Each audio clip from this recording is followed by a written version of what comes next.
I've had so much come in recently, and I'm really far behind on editing. Let's see, I had a total of 4 videos in the last 2 days. I got 2 of them halfway edited. Well, that's last night. Let me explain that. I had to run them through 2 different editors. You know, living off grid, sometimes you got to make sacrifices. So we have mobile hotspot. So I have this really old editor that's not even supported anymore, and it's hard to find. Every time I get a new computer, I have to find it somewhere on the internet. It's free. It's Windows Maker or something like that. They obsoleted that like 20 years ago or something. So I use that as my primary editor, because it's really easy to use. It doesn't take hardly any resources. It's fast, it's easy, and it's basically, you can cut sections out of your video. It's pretty much all you can do with it. You can put music in it, but that's about it. But then I have this fancier editor. Again, it's a Windows editor, but it uses internet resources, and we're on hotspot. And it's terrible. It is absolutely terrible. You hit the play button and it just does not want to go. So what I do is I run it and clean up the video and take out all the things that, you extra runtime, and you forget to hit the button and all that stuff on the camera. So you take all that out in the old editor. And then you put it into the new editor. And then what I do is just I scroll across, and if I want to enlarge a picture, zoom in, I can do that with this new editor, and I can do a lot of fancier stuff with this new editor. So sometimes, like when I'm working on a weed eater and I got a lot of close-up things you need to see, I use that new editor so you can zoom in and look at those things closer.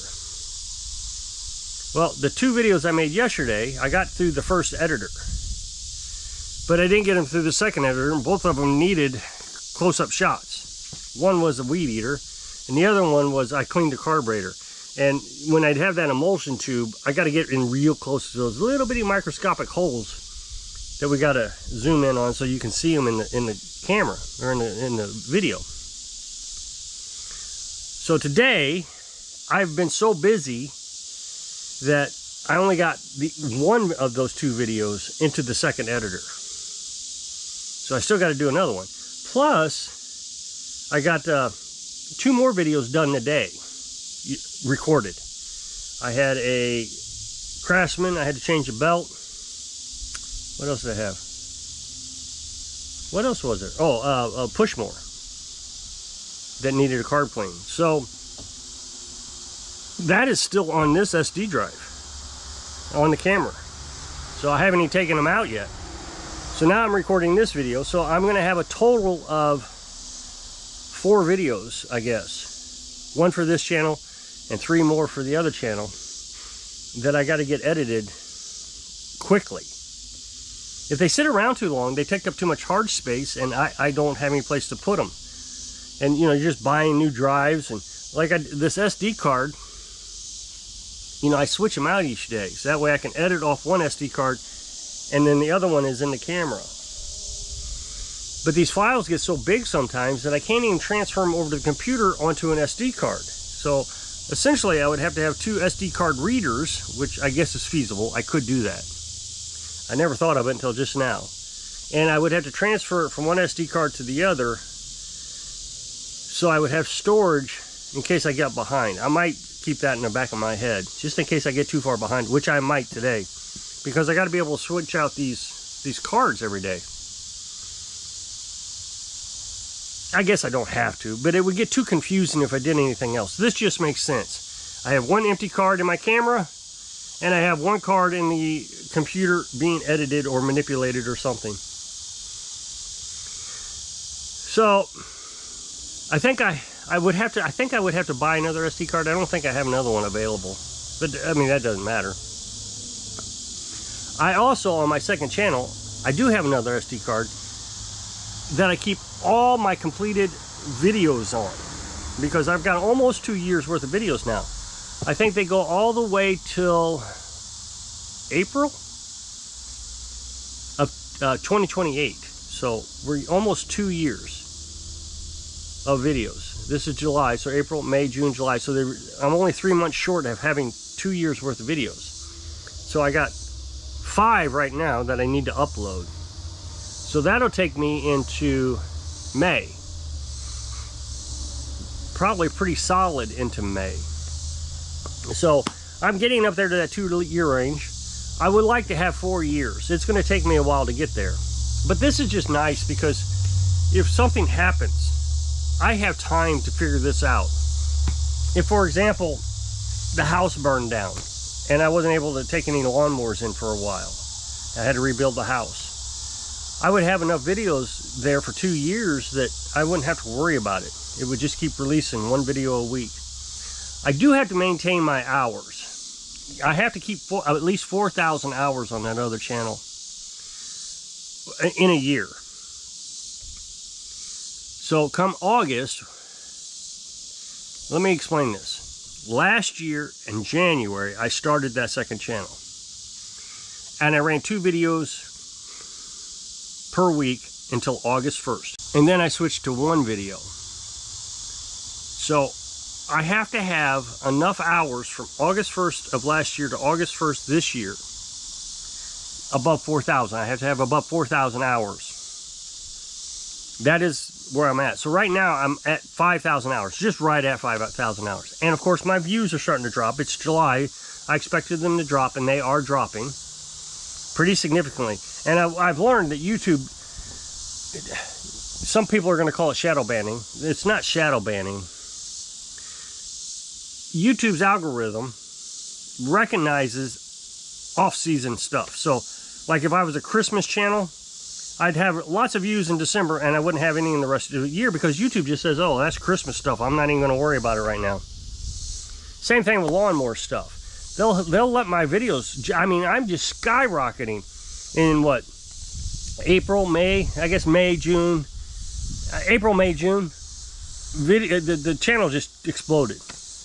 But now it's in steady decline. I mean, I'm on my last video that I posted Monday, I'm 100 views, well, maybe about 150 views less than what I normally got the last 3 or 4 months. So it's just the way YouTube operates. It's not the greatest system in the world. What I don't understand is there are people who watch my videos April, May, June. They may not be loyal viewers. They may watch one today, and then 2 weeks they might watch another one. They're not like, you know, everyday viewers or every week viewers. But YouTube stopped sending those videos out to those guys. And they won't send them out to them. So that's what's so concerning, is that viewer will forget about me until next year when YouTube says, hey, remember this guy? And trust me, I know, and the reason I know this is there's some YouTubers that I just watch every now and then. Lawnmower repair. And I've seen it in the past. They'll, you know, I'll watch 2 or 3 of them in their season, and then I'll forget about them. And then next year they pop up again. So it is a thing. I just don't think it's right. I want to be told that this guy has a new video. Let me decide whether I want to watch this one today or not. I don't know why they decide for me. I mean, they're supposed to be so worried about the viewer. That's what YouTube says, is we are worried about the viewer. Well, if you're worried about the viewer, then know that this viewer wants those recommendations. Let me decide whether I want to watch it or not. But they don't. And most of the time, you know, like I said, I got 2 or 3 that I watch sometimes. I don't like all their videos. And so you can tell by the title whether you're going to like it. So, for example, if they do an ATV video, that's a small engine, and I can see that I get that recommendation, but I get to choose, nah, I don't want to watch that one. If YouTube wanted to actually determine what I liked, that would be better than just assuming that I don't want to watch them at all for 6 or 8 months. If they just say, oh, he doesn't like watching ATV videos, so anytime this YouTuber makes an ATV video, we won't give it to him. But as soon as he makes a lot more video, we'll send it out to him. If they wanted to restrict it like that, that would make sense. But they don't. They just stop sending them altogether. And of course, that even applies to subscribers. You could literally be subscribed to my channel and think, I'm just going to watch a video every now and then of this guy. And come July, they'll stop sending them to you. Come next April, you'll start getting them again. I don't see how that makes sense. I mean, YouTube seems to think it makes sense, but I know there are just so many viewers that complain about YouTube. So YouTube doesn't listen to the viewers. It just doesn't make any sense how YouTube operates. They say they listen to the advertisers. They don't listen to the advertisers. They say they listen to the viewers. They don't listen to the viewers. And then they say they listen to the content creators. They don't listen to the content creators. They just do whatever they want, and then they wonder why nobody likes them. Short videos is the thing that I find so interesting. They thought that short videos would take over YouTube. They really did. So they pushed it. They made us all make short videos, and they got screwed up in the first year, and then they fixed that screw up, and that really hurt a lot of people, including me. So then they got it all worked out, and now we're all making short videos like we're supposed to. You know, good little doggy, you're making short videos. And now they're finding out that people aren't interested in watching short videos anymore. When people come to YouTube, a lot of them, they want to watch long form. If they wanted to watch short, they go over to TikTok or Facebook. They come to YouTube for long form. The problem is YouTube is force feeding it down their throats. Makes no sense because, well, it does make sense because YouTube makes more money off of that.